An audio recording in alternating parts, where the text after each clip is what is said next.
Congratulations, Mr. Hickman. That's my name, Hickman, Lee Hickman. Thank you, Chris, but what have I done to deserve congratulations? The baby, of course. Mrs. Hickman just left with the news. Oh, she did? Oh, yes. Dr. Lassiter talked to her about an hour ago.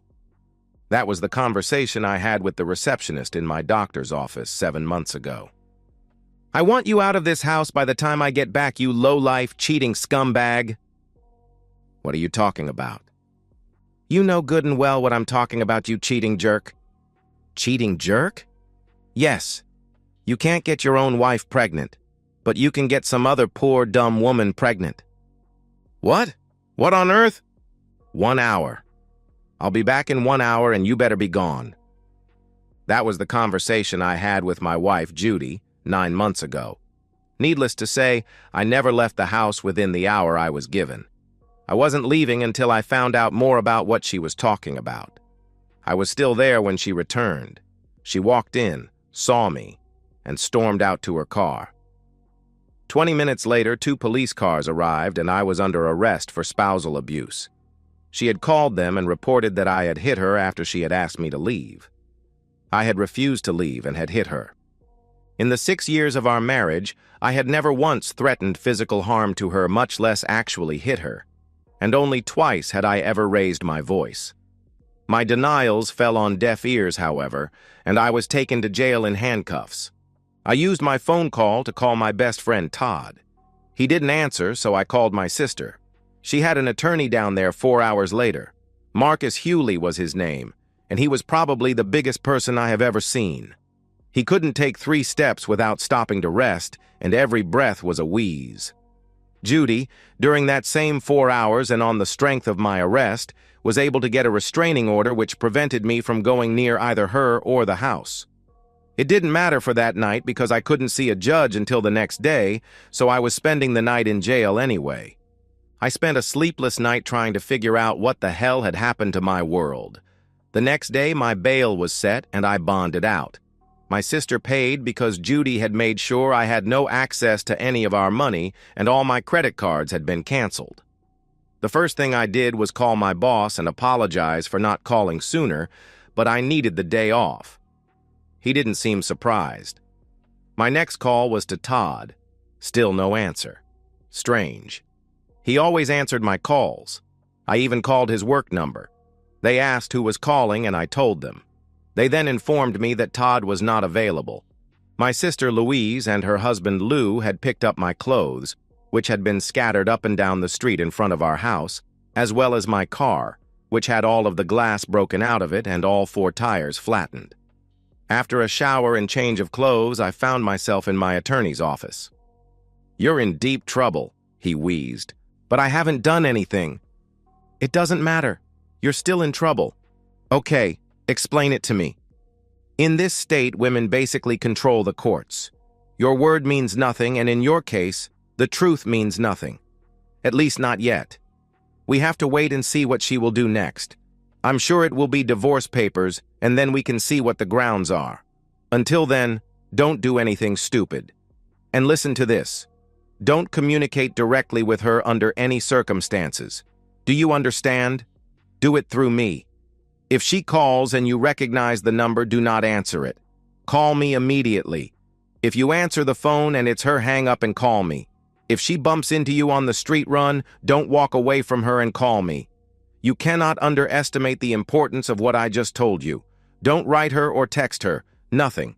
It is not unknown for women to get restraining orders and then purposefully lure the man into a situation where he is compromised and he goes to jail for violating the order. Look me in the eye and tell me you understand." So I did. A couple of good things have happened in your favor, however. First, she had to release half of the money you had in the bank. The investment account is also frozen, so she can't take that. Also, one of your neighbors took a video of her smashing up your car, so she will have to pay for that. "So all I can do is wait for her?" I asked. "That's correct." "That sucks. I can't even start fighting back." "That is also correct," he replied. "What about my job? She and I work for the same company in the same building." "Wow, I didn't know that. Does the company have more than one building?" he asked. Yes, I replied.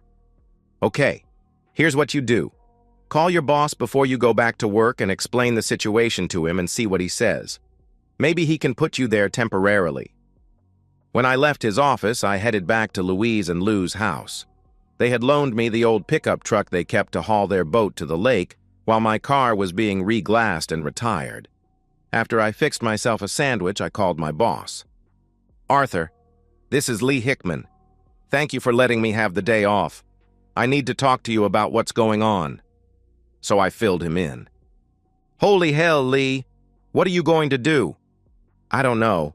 I still have no idea what Judy is talking about. I've done nothing wrong.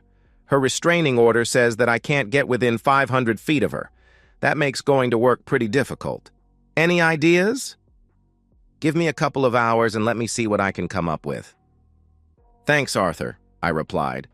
For the rest of the day, I paced the house and went over the last several months of my life almost hour by hour and still concluded that I had done nothing wrong.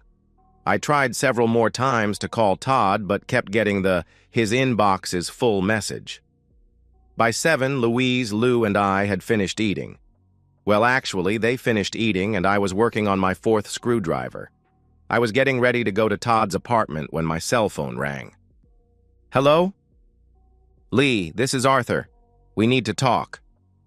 Where and when? I asked. The Spike on Weaver Road in 20 minutes? See you there. 18 minutes later, I was ordering my 5th screwdriver of the day. Arthur came in and sat. Okay. I talked to Judy's supervisor. He told me that Todd Mason has been spending a lot of time in his department and with your wife. Todd Mason and I have been friends since kindergarten. He's my best friend. We're even blood brothers. When we were 11 years old, we each scratched one of our fingers with a nail. You could barely see any blood, but we rubbed those scratched fingers against each other and called ourselves blood brothers. He and Judy worked in the same department. As a matter of fact, Todd was instrumental in Judy getting her job there. That's not unusual. He spends lots of time with us, I answered. This is different, Lee. For the last several weeks, they have taken long lunches together to the point that they have been warned about it. And both have taken the last 3 Wednesdays off. Did you know your wife was off on those days? No, I didn't. Do you know Janet Thompson? He asked. Barely. She has a thing for Todd and they have been to my house a couple of times. Why? For a couple of weeks, she's been telling everybody that she's pregnant. 3 days ago, she walked in and quit without giving her 2-week notice. She then went to Judy's desk and told her that you were the father of her child. Then she left. Oh my God, Arthur, I barely know the woman, and I certainly have never had intimacy with her, I replied. Well, that's not what she says, and your wife believes her. And apparently your friend Todd is not doing anything to dissuade your wife from believing it. I believe he is stabbing you in the back. Now, about work. As you know, we have an office in St. Louis. We can send you there temporarily. They have the same facilities and you can do your work there. How does that sound? Fine, except for the fact that if I leave, I won't know what's going on here, I replied. We can take care of that.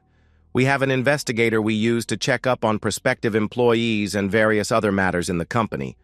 I can introduce you to him. There's no way I can afford to hire an investigator, Arthur, I answered. Why don't you let me worry about that? I can fund it through the employee welfare program. So now I thought I knew why Todd wasn't answering my calls.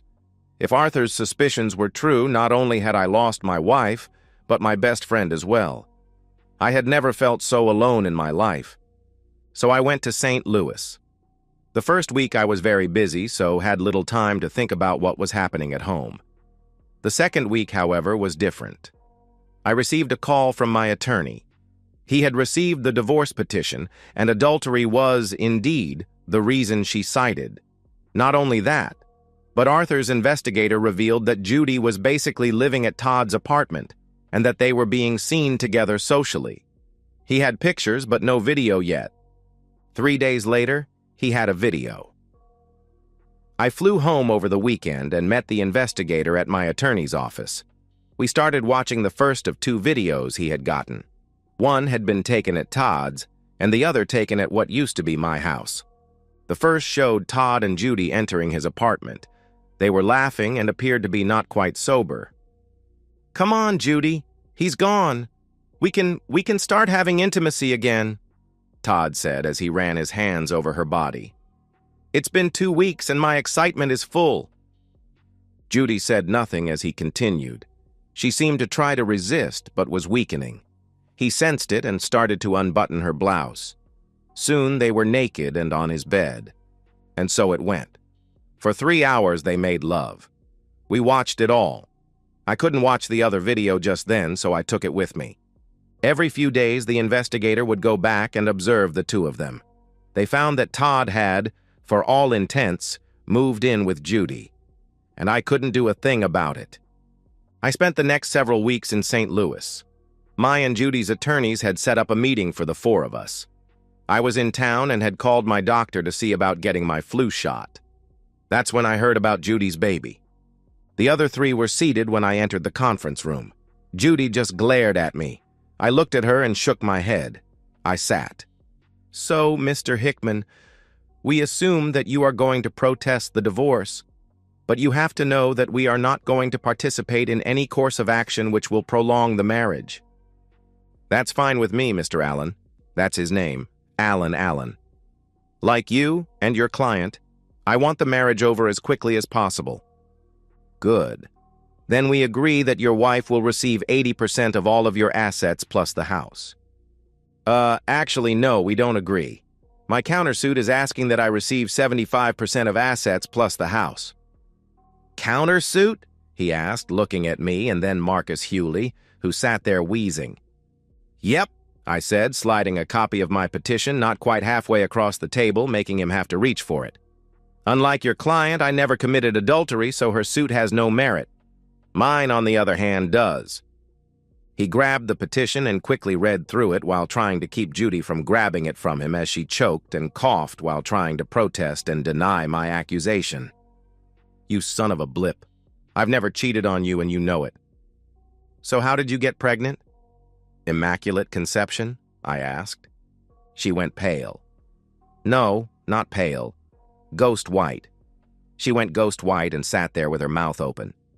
The 3 of us just looked at her. Sweat beads started popping out on her face. It was very quiet for a long time. "Ahem. Well, we will need some time to look this over," said Allen.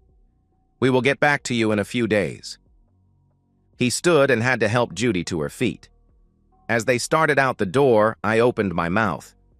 "Tell that lying bastard Todd that he can take you all he wants, but if he touches 1 bottle of my wine collection, I'm going to kick his back." She almost went down on her knees, but Allen managed to hold her up. She turned and looked at me. "You know in your heart that I have never lied to you, but Todd and Janet Thompson have. If she is pregnant, he is the father, not me. I have never cheated on you." She looked at me and started to say something, but Allen stopped her and led her out. "What do you need me for?"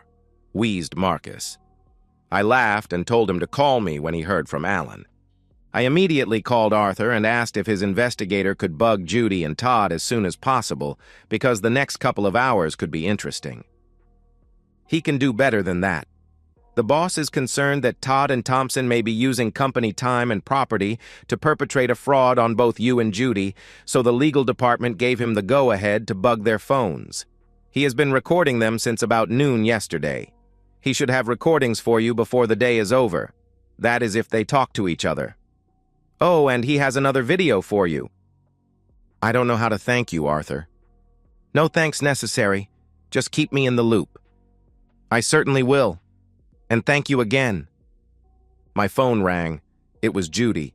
I didn't answer. Wheezing Marcus would have my back if I did. She tried 4 more times before leaving a message. "Lee, I have to talk to you. Please call me. Please?" I called Marcus and told him. "Stand by," he said. 15 minutes later, he called. I called and reminded her that you could not communicate with her as long as the restraining order was in effect. She will have it lifted before the day is over. I recommend that any conversation you have with her be recorded. I know. It isn't legal, but it's a lot easier to ask for forgiveness than it is to ask for permission. My next call was to Arthur's investigator. Not knowing I would be in town, he had sent the video Arthur told me about to my St. Louis address. It's really ugly, Mr. Hickman. I flew back to St. Louis early the next morning. When I got off the plane, there was a message from Judy. She said that the restraining order would be lifted by tomorrow. Another message was from the investigator. Mr. Hickman, last night I overnighted you copies of 2 phone calls I recorded yesterday. I hope they help. I called Marcus. He verified that the order was being lifted. Does that mean I can go back in my house with or without her permission? Yes, after it is lifted and not 1 minute before. What if the locks have been changed? I asked. Break the locks. Thank you, Marcus. When I got to my apartment, the video was there. I fixed a sandwich and opened a bottle of beer, then played the video. I sat with my sandwich in one hand and my beer in the other as Todd and Judy entered my bedroom and started casually undressing. It was as if they were a married couple, comfortable with a routine they had gone through many times before. Todd watched Judy as she took off her clothes. My stomach rose into my throat as I watched my wife submit to my best friend. I choked, coughed, and sobbed all at the same time, but I continued to watch as they did their deed. After finishing, he collapsed on her and she hugged him tight. I love you, he said. Her eyes went wide open for several seconds, and then slowly closed, and then they were both asleep. I sat there for several minutes as they slept. I realized that I had been mesmerized watching them. I still had the sandwich and beer in my hands, but had touched neither. I also realized that I was bawling like a baby. I struggled to get up and walk to the kitchen where I put my sandwich and beer down. The next thing I knew, I was picking myself off the floor. Apparently, I had passed out. I had no idea how long I had been on the floor. I walked back to the living room. The video was still playing, but the happy couple was no longer asleep. And still, I watched. And still, I cried. I watched as he moved off her. I watched as they lay side by side, and I listened. Have you taken any of his calls? Hell no. I have no idea what to say to him. How about you? I wouldn't even if I could.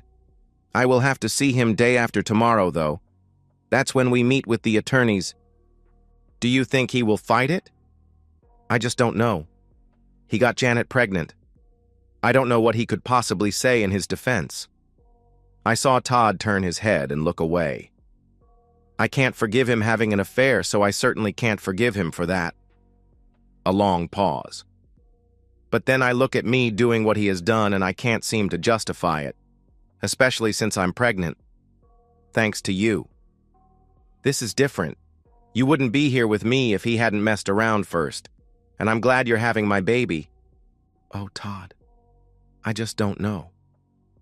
And they continued to talk, and I continued to cry. I finally just fell asleep from exhaustion and slept all night. When I awoke, I headed for the shower. I do a lot of thinking there, some good and some bad. I decided that I hated both of them. Him for lying about me and her for believing him. The void in my life I have felt since this whole thing started is huge. My 2 best friends are gone, and I never had very many friends to begin with. I was sitting in my office trying to eat a bagel with cream cheese and sipping on coffee when Judy called. I answered. Judy, I can't talk to you until I know the restraining order has been lifted. It has been, she replied. You have lied to me before, so I'll just wait until my attorney tells me it's okay. I ended the call. If Marcus knew I had talked to her even this much, he would be really angry. I called Arthur. I'm ready to come home. Pack up and get here. I told the staff and went to my apartment to pack. I had just gotten in my car to drive home when Marcus called. The restraining order has officially been lifted. You can come home. I'm on my way. I'll call you when I get there. I thought long and hard about going right to my house and possibly interrupting Todd and Judy, but decided that I wouldn't. About halfway home, I remembered the audio tapes the investigator sent. I had forgotten to listen to them, so I rummaged around and found them and started the first one. "Hi, sweetie. How did it go?" "He counterfiled and he knows I'm pregnant." "Oh, hell. How did he find out?" "I don't know." "Does he know it's mine?" Todd asked. "I don't know that either." "What are you going to do?" Todd asked. "What am I going to do? Don't you mean, what are we going to do?" Oh, yeah, right. "Todd, he said that you and Janet are lying." Come on, sweetie. Who are you going to believe?" "I don't know anymore. He seems so sure of himself." "That's because he's a good liar. Trust me, Judy. Why don't we have dinner at my place and have some nice hot love afterward?" "I think I will just go home and think." "Come on. What's there to think about? He's a scumbag. He cheated. He disappointed both of us and we consoled each other. What's the big deal? Come over to my place and let's make love." "I'm beginning to get the feeling that that's all I am to you. Is Janet just an intimate woman too?" "What do you mean?" "Lee said that if she is pregnant, you are probably the father." Then came a long silence. "Todd?" "Yes." "Have you ever had intimacy with her?" "What difference does it make?" "I love you." "You love me or my body?" she asked. "Aren't they the same?" he replied. Then came more silence. "Listen, Judy, come on over.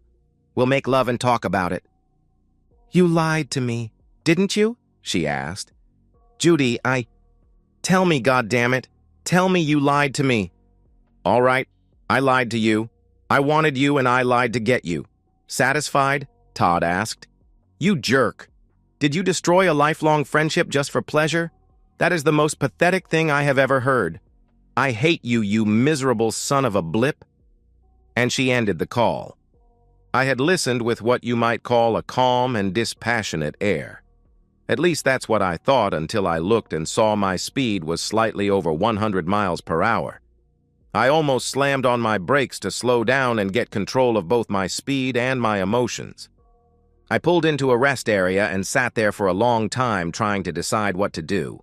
Murder was almost out of the question. My phone rang. "Hello, Judy." "Lee, I have to talk to you. The restraining order has been lifted. Please believe me." "I heard. My attorney told me." "What do you want to talk about?" I asked. "He lied to me, Lee. Todd lied to me. I know you didn't have intimacy with Janet." "Oh, God. I am so sorry. Can you ever forgive me?" "Did you say, 'Oh, God'?" "Yes, why?" she asked. "The last time I heard you say that, you were on our bed with Todd, betraying me." "What are you talking about?" she asked. "Last night I watched a video of you with Todd, and you weren't asking for forgiveness. You were asking for more of him." "Where did you see that?" she asked. "It doesn't matter where I saw it." "I asked if you could forgive me. Can you?" she asked. "Let me see. You kicked me out of the house after accusing me of getting another woman pregnant, and you never gave me an opportunity to even deny it. You just assumed that I was guilty, and in retaliation, you had intimacy with my lying accuser and got pregnant with his baby. You file for divorce and want 85% of everything we have plus the house. Did I miss anything?" "Lee, you have to understand," she pleaded, but I cut her off. "I do understand. I understand that there is no way on earth that I will forgive you. I also understand that I will be moving back into the house and you will be moving out. I also understand that you will sign my version of the divorce petition within 24 hours, or the 2 videos I have of you and your baby daddy will be all over the internet." Then I ended the call. After several more hours of driving, I checked into a motel for the night. I drove most of the next day, and that evening I pulled into my driveway and was surprised to find that my garage door opener still worked. Judy's car was there. I went in. She was sitting in the living room. She stood when I walked in. "I thought I told you to." "I have no place to go," she replied. And just exactly where did I have to go when you kicked me out? You seem to have spent a lot of time at Todd's place. Why don't you move in with him? That way you could love him all the time. God damn it, Lee. I don't want to love him. He lied to me and I believed him and it cost me. Cost you? What about me? What do you think my life has been like these last few months? Living in an apartment 1,000 miles from home and knowing my wife is with some lying jerk? I saw it, Judy. I saw the tenderness and the affection the two of you shared. I saw you beg for more. You have his baby inside you right now. You can't expect me to pretend it never happened. You can't undo him and you can't get unpregnant, and I can't unsee the images of you with him, so I don't want to hear about what it cost you. Damn you. I lost my two best friends, my wife, and my reason for living. God damn you. God damn you to hell. You haven't lost me, Lee. I'm on my knees, she said, almost yelling, and had actually dropped to her knees. I'm begging you to forgive me. I messed up. Please. Her voice was much softer now. Please, forgive me. Oh, get up. The last time I saw you on your knees was with Todd. I walked toward the window. I stood there and stared out. Several minutes went by, and I heard a noise I recognized as the garage door. I watched through the window as her car backed out of the garage and moved slowly down the street. The next morning, I received a phone call from Judy's father. I was never close to them, so we rarely talked. Occasionally, I would go with Judy when she went to visit them. Hello, Mr. Landry. What can I do for you? Lee, Judy is in the hospital. She attempted to take her own life by overdosing on her mother's sleeping pills. Fortunately, we found her in time. That's too bad. Well, I have to mow the lawn. See you sometime. That's it? That's all you have to say? He asked. What do you expect? She lied, she cheated, and she's pregnant with another man's baby. Why don't you call him? Because I couldn't care less about your daughter. Please don't call me anymore if you want to talk about her. She recovered well enough to sign the divorce papers. She got 25% of everything except the house. I got 100% of that. I heard at work that both she and Todd had been fired. Arthur confirmed it. I couldn't care less. The months went by. Todd had disappeared. I occasionally saw his sister, but we never discussed him. I never heard from Judy or her family. Like Todd's sister, occasionally I would see a member of her family around town, but I never saw her. And my life was not too bad. My job was fine, and my investment portfolio had increased in value by 7%, so all in all, I was a pretty happy camper except for a couple of things. My heart had a big hole in it, and my soul was gone. The few friends I had stopped associating with me. My co-workers stopped mentioning their occasional nights out after work. They still had them, but I was no longer invited to participate. My family associated with me only rarely. That I had become a grouchy old bear was something I heard almost every day from somebody. I had tried dating but rarely dated the same girl twice. That grouchy old bear thing kept rearing its ugly head. Then the inevitable happened. I was in the mall and came face to face with Judy. She was pushing a baby stroller. We were both shocked. I turned and started away. Lee. I stopped and turned to face her. Do you have a minute to talk? I took a deep breath. Or do you have to mow the lawn? A reference to the comment I had made to her father months ago. Go to hell. And I started to storm off. I'm sorry. I stopped. It seems I am always apologizing to you. That's because you always do stupid stuff, I thought, but didn't verbalize. What do you want, Judy? I asked. Let's walk. And we did. Side by side behind the baby stroller. How have you been? It was either say something snide or stay silent. I chose silence. We walked a bit more and I decided to answer her. As well as could be expected, I suppose. You? Okay, I guess. Teresa keeps me pretty busy. Who's Teresa? She stopped walking and just looked at me.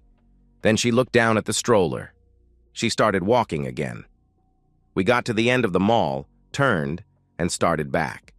Neither had spoken for some time. Enough was enough. "Look, Judy, I have to—" Just then, Teresa started to cry. We stopped. Judy picked her up, and I saw her for the first time.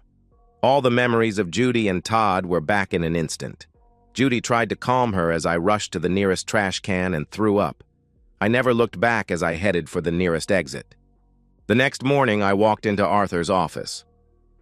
"Any chance for a permanent transfer to St. Louis?" He looked at me. "Not getting any better?" "Worse, if anything." Then I told him about seeing Judy and the baby. "Christ, Lee, you had to know it was going to happen sooner or later." "I did, but it doesn't have to happen again. How about that transfer?" "I can do that, but you might want to think about it first." "Why?" I asked. "Because Todd is there." "You've got to be kidding," I replied. "I'm not. Last week he tried to get hired by our office there. They didn't hire him, but there is no reason to believe that he isn't still in the area." "Well, kiss my back," I replied. "There is an engineering position in New Orleans I could see about slotting you in, but I would hate to lose you." "Arthur, you have been a tremendous help to me and I am grateful beyond words. But I have to get out of this city." "I understand, and I will try to make it happen." I went back to my office and accomplished absolutely nothing for the rest of the day. It took 2 days for my transfer to become official. I had 2 weeks to get to New Orleans. The first thing I did was put the house up for sale. Less than 2 days after the for sale sign appeared on the front lawn, the real estate agent called and said I had an offer. "What are you talking about? You haven't even shown it to anyone." "It doesn't matter. The offer is $10,000 above the asking price if you include all of the furniture, including bedding, linen, towels, silverware, pictures, etc. You take only your clothing and personal items. How does that sound?" "It sounds like somebody is crazy, but I'll do it. It will save me a lot of trouble." "Who is the buyer?" I asked. "I have no idea. We're dealing with an attorney." "When can we close?" I asked. "Next week too soon?" "Hell no. I'll be in New Orleans, but you can handle the closing, can't you?" "Of course. Get your stuff out and I will get a cleaning service in there. I'll get the paperwork to you and let you know when we close." The next week I was in New Orleans looking for a house when my agent called and told me it was over. The house now belonged to someone else. Less than 24 hours later, I received a call from Judy's father. He told me that Judy was successful this time. She brought Teresa to her parents' house, told them that she had bought a house and was going to close on it, and asked if they could watch Teresa for a few hours. 4 hours later, her real estate agent stopped by the house with a housewarming gift. The door was open, and she went in. She found Judy dead on the bed in the master bedroom. The gun was lying beside her. A note on the pillow said, "Lee, I realize now you will never forgive me. I also realize that I can never forgive myself. I am so sorry, my love. So very sorry." And so, we've reached the end of today's story. Was it what you expected, or did it take a twist you didn't see coming? I'm curious to hear your thoughts. Share them in the comments below, and let's get a conversation going. If this story kept you hooked, make sure to hit that like button. And if you're new here or just haven't subscribed yet, now's the perfect time to join our community. I bring you fresh, captivating stories every day, so click that subscribe button and turn on notifications so you never miss out. Thanks for watching, and I'll see you in the next one.